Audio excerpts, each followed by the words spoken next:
दोस्तों, कैसे हैं आप लोग? आशा करते हैं आप सभी लोग बढ़िया होंगे और अपने अपने कार्यों में मस्त होंगे।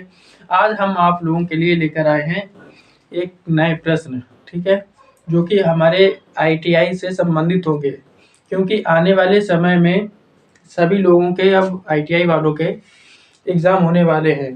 तो जिस ट्रेड के हम आज प्रश्न लाए हैं उस ट्रेड का नाम है प्लम्बर, ठीक है।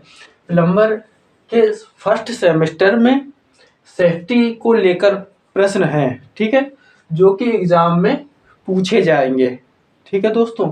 तो आज हम उन्हीं प्रश्नों को लेकर आप लोगों के लिए सामने आए हैं। तो चलिए हम अपनी वीडियो के आगे चलते हैं। प्रश्न पहला हमारा क्या कह रहा है? सिर की सुरक्षा के लिए किस व्यक्तिगत सुरक्षा उपकरण का उपयोग किया जाता है?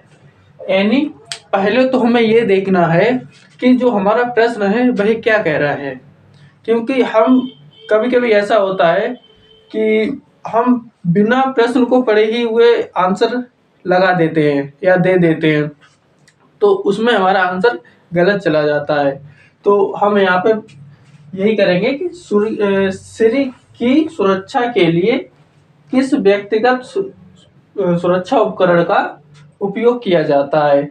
तो इसमें हमने यहाँ पर 3 ऑप्शन दे रखे हैं, जिसमें हमारा एक ऑप्शन सही होगा और 2 इसमें गलत होंगे, ठीक है। तो प्रश्न क्या बोल रहा है? सिर की सुरक्षा के लिए, यानी अब जो हमारा सिर की सुरक्षा के लिए ये बोल रहा है, ठीक है।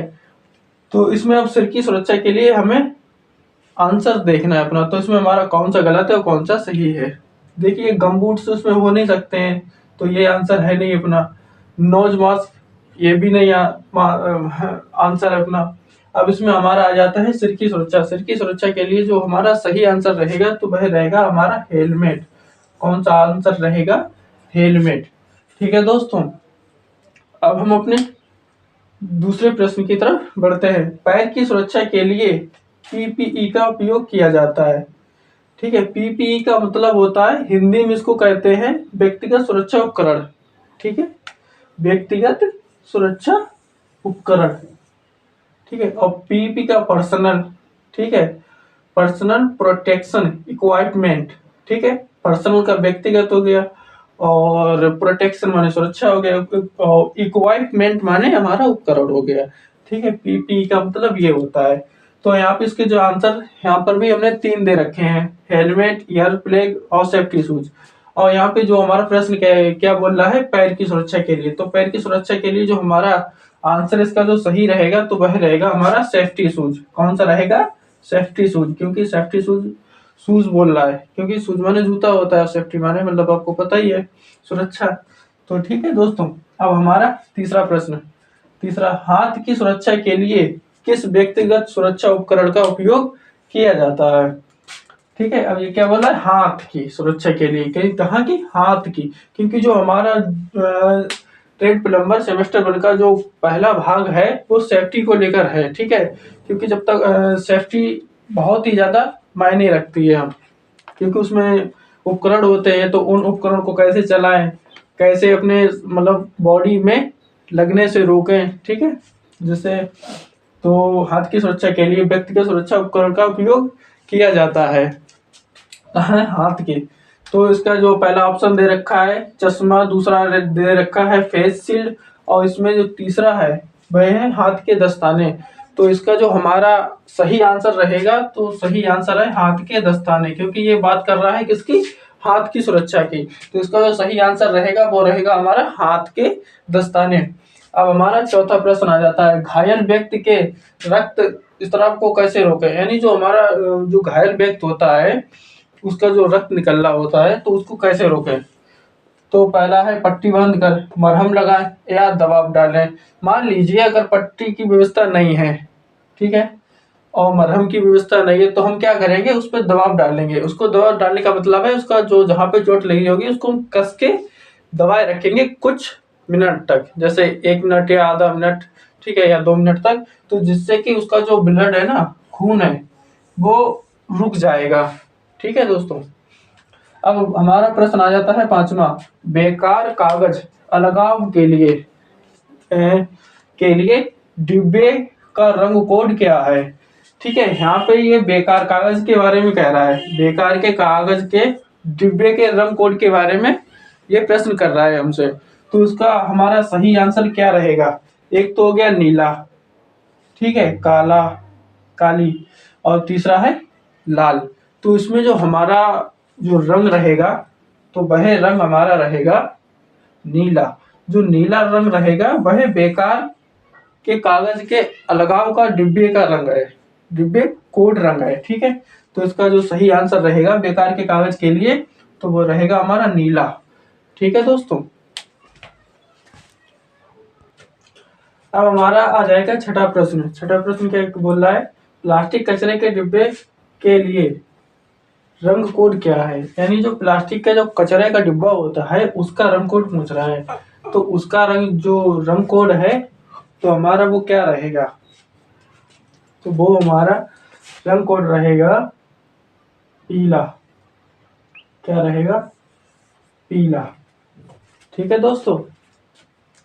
कार्यस्थल पर दुर्घटना से बचने के लिए पहला कदम क्या है? जो हमारा प्रश्न है वो क्या है? सातवां, कार्यस्थल पर दुर्घटना से बचने के लिए पहला कदम क्या है? तो पहला कदम के इसमें हमने 3 ऑप्शन दे रखे हैं। पहने हुए सुरक्षा उपकरण के द्वारा। दूसरा दे रखा है चीजों को अपने तरीके से करना, या तीसरा पॉइंट सुरक्षा सावधानियों का पालन करें। तो इसमें जो हमारा सातवें का जो आंसर रहेगा, सही आंसर रहेगा तो वो रहेगा हमारा ये सुरक्षा सावधानियों का पालन करें, क्योंकि हम सुरक्षा सावधानियों का पालन करेंगे तभी हम दुर्घटना से बच सकते हैं। अब आ जाएगा हमारा आठवां प्रश्न।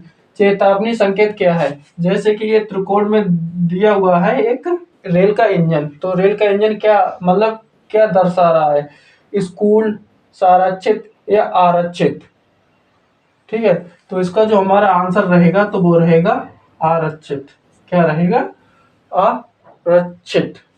अब हमारा प्रश्न आ जाता है 9। प्रतीक क्या निरूपित करता है? यानी ये प्रतीक है बना हुआ, ये डायग्राम, तो ये क्या निरूपित कर रहा है?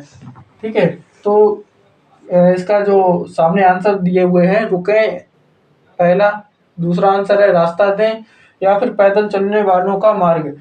इसमें तीन दिए हुए हैं आंसर, इसमें 2 तो गलत है और 1 सही है। तो इसका जो हमारा जो सही आंसर रहेगा वो रहेगा रास्ता दें, ठीक है दोस्तों, रास्ता। अब हमारा आ जाएगा 10वां प्रश्न। 10वां प्रश्न क्या बोल रहा है? आग लगने की स्थिति में क्या कार्रवाई की जाती है? जो हमारा 10वां प्रश्न है वह क्या कह रहा है कि आग लगने की स्थिति में क्या कार्रवाई की जाती है? तो जिसमें हमारा पहला रहेगा अलार्म बजाएं, दूसरा रहेगा खिड़कियां बंद करें, या तीसरा फर्श प्रभारी को सूचित करें।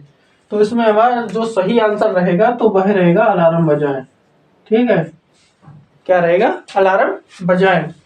अब हमारा 11वां प्रश्न। 20 श्रेणी की आग बुझाने के लिए किस अग्निशामक यंत्र का उपयोग किया जाता है? यानी जो 20 श्रेणी की जो आग है उसको बुझाने के लिए किस अग्निशामक यंत्र का उपयोग किया जाता है? तो इसमें एक तो ड्राई पाउडर है, फॉर्म एक्सटिंग्विशर है और हेलन एक्सटिंग्विशर है। तो जिसमें हमारा सही आंसर रहेगा तो वो रहेगा हमारा ड्राई पाउडर। जो ड्राई पाउडर होता है वह 20 श्रेणी की आग को बुझाने के लिए काम में आता है। अब हमारा रहेगा 12वां प्रश्न। 12वां प्रश्न क्या बोल रहा है कि ज्वलनशील और चलने वाली तरल आग के लिए किस अग्निशामक यंत्र का उपयोग किया जाता है? यानी जो ज्वलनशील और चलने वाली जैसे पेट्रोल हो गई है अपनी, पेट्रोल है, डीजल है, अगर मतलब अगर फेंक दिया जाए तो वो काफी दूर तक फैल जाती है, चलने वाली आग है। तो इसमें जो हमारा रहेगा सही आंसर तो वो रहेगा इसमें फॉर्म एक्सटिंग्विशर, फॉर्म एक्सटिंग्विशर, ये हमारा आंसर इसका सही आंसर रहेगा। 13वां प्रश्न। किस अवधि को स्वर्णिम घंटे के रूप में संदर्भित किया जाता है? ठीक है, किस अवधि के स्वर्णिम घंटे के रूप में संदर्भित किया जाता है? घटना के 30 मिनट बाद, उपचार के बाद 60 मिनट, या प्रवेश से पहले 45 मिनट। इसका जो सही आंसर रहेगा वो हमारा रहेगा घटना के 30 मिनट बाद। क्या रहेगा? घटना के 30 मिनट बाद। मैं आप लोगों से अब 2 लाइनें कहना चाहूंगा, ठीक है दोस्तों। तो 2 लाइन ये है, हर कामयाबी पर तुम्हारा नाम होगा, हर कामयाबी पर तुम्हारा नाम होगा, तुम्हारे हर कदम पर दुनिया का सलाम होगा, तुम्हारे हर कदम पर दुनिया का सलाम होगा। डट कर करना सामना, डट कर करना सामना तुम मुश्किलों का, एक दिन वक्त भी तुम्हारा गुलाम होगा।